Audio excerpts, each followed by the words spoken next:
Magandang hapon! Kumusta po? Narito po ulit ang update natin para sa lagay ng ating panahon.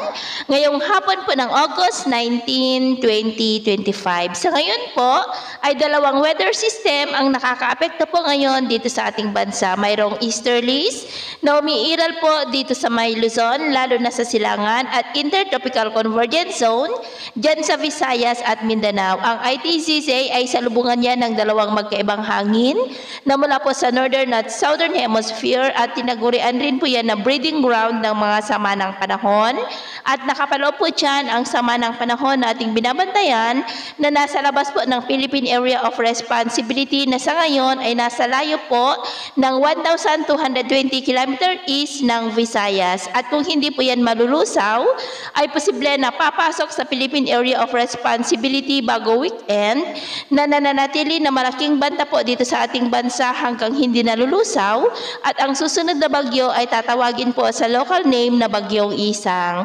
Ang dating Bagyong Goryo ay nakalayo na po at kumikilos na pataas. At sa atin naman po ang long range forecast, consistent pa rin dito na may namamataan na mga sama ng panahon na mabubuo sa paligid ng ating bansa at ang development ng mga yan.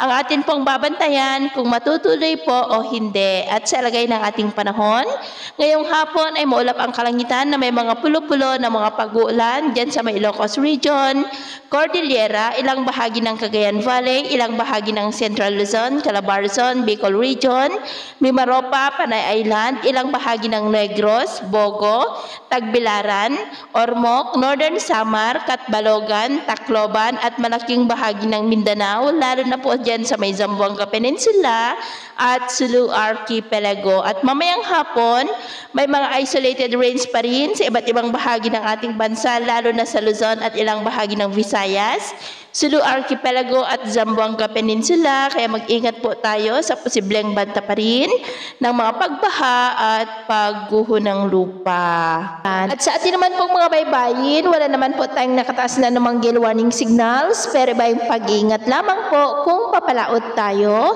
para po mas makaiwas sa mga sakunang pangkaragatan. So ito lang latest update natin sa araw na ito. Ako po muli si James na nagsasabing sa kahit na pagsubok po na darating sa ating buhay, huwag na huwag po tayong mawawalan ng pag-asa. Thank you and God bless!